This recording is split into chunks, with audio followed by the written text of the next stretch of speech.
Myanmar, formerly known as Burma, with a rich history dating back thousands of years, had been under military rule since the 1960s. Remarkably, in 2015, in a free and fair election, the National League for Democracy, led by Aung San Suu Kyi, won in a landslide. The daughter of Aung San, father of modern-day Burma, Aung San Suu Kyi had spent most of the previous 25 years under house arrest. The world watched with tremendous optimism as Myanmar began to transition from a dictatorship to a democracy, from a closed to an open economy, and finally, from conflict to peace. Myanmar, a country of 53 million people, represents over 135 distinct ethnic groups. And while Theravada Buddhism is the predominant religion, Christianity, Islam, and Hinduism are also widely practiced. But with this ancient, multi-ethnic nation standing at the crossroads of history, many of the simmering tensions over religion, politics, and economics, some fanned by social media, have bubbled to the surface, and often violently. Recently, a resurgent conflict has dominated the international airwaves: the plight of the Muslim community of Rakhine State. Aung San Suu Kyi has been sharply criticized in the international media for failing to speak out forcefully against the mistreatment and displacement of this Muslim community. But the reality on the ground is far more complex. Even Myanmar's population of democracy advocates, intellectuals, and civil society see the recent international pressure at best as ignorant of domestic complexities, and at worst as hindering Myanmar's fragile entrance into the world's democratic community. With a seemingly endless cycle of violence and displacement of severely disadvantaged people across Myanmar,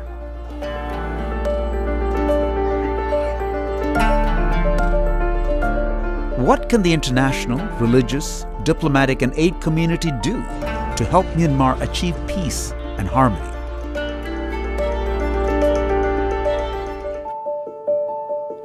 Since its founding in 1970, Religions for Peace has been guided by the vision of a world in which religious communities cooperate effectively for peace by taking concrete common action.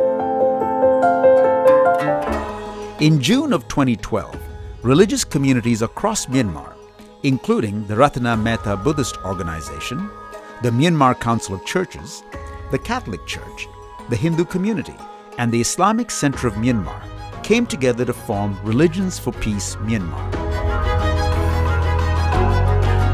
Over the last 5 years, RfP-Myanmar has been actively engaged at the grassroots level, fostering intercommunal trust and advancing just and harmonious societies.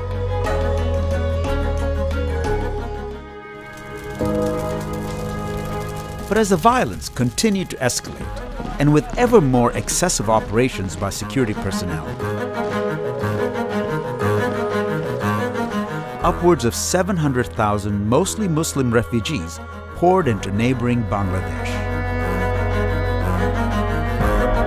Recognizing the escalating nature of ethnic conflicts in Myanmar, Cardinal Charles Bo, Archbishop of Yangon, and other members of RfP-Myanmar invited a high-level international delegation to visit the country in May of 2018. The delegation brought together senior religious leaders of Buddhist, Christian, Islamic, and Hindu traditions, as well as UN officials, the diplomatic community, and civil society organizations. With access severely limited, representatives of the delegation, with help from Myanmar's government and the military, were allowed to visit Sitwe and Mongdao in the north of Rakhine State. The delegation observed hundreds of burnt and destroyed Muslim villages and met with remaining members of various ethnic and religious groups still in the area, including Muslims and Hindus. The delegation exchanged views with Union and Rakhine State government officials, stressing the need to overcome the pervasive culture of fear and suspicion. At the conclusion of this historic and unprecedented visit, the letter to the peoples of Myanmar, carrying a call for peace and development, was delivered by the visiting delegation to Aung San Suu Kyi. State Councillor, warm and grateful greetings. Despite her initial trepidation, based on sanctimonious and uninformed criticism from international groups, Aung San Suu Kyi recognized and appreciated the delegation's sincere efforts. She observed that a transformed people, encouraged by their religious communities, with a shared desire for peace, can usher in progress for all. The letter was clear-eyed and unsparing about the context and reasons behind the violence affecting the peoples of Myanmar. The letter notes, "We encourage the Union government to take full responsibilities for a thorough and transparent investigation into multiple crimes perpetrated in Rakhine State and elsewhere. We urge the Union government to include in this effort the entire population, such as the Rakhine, the Myo, That, Dinet, Kami, Kamen, and Hindu." While it was clear that the path to peace would be long and arduous, Aung San Suu Kyi embraced future steps for continuing dialogue and multi-religious cooperation. November 2018 marked the first meeting of a Religions for Peace Advisory Forum on National Reconciliation and Peace in Myanmar.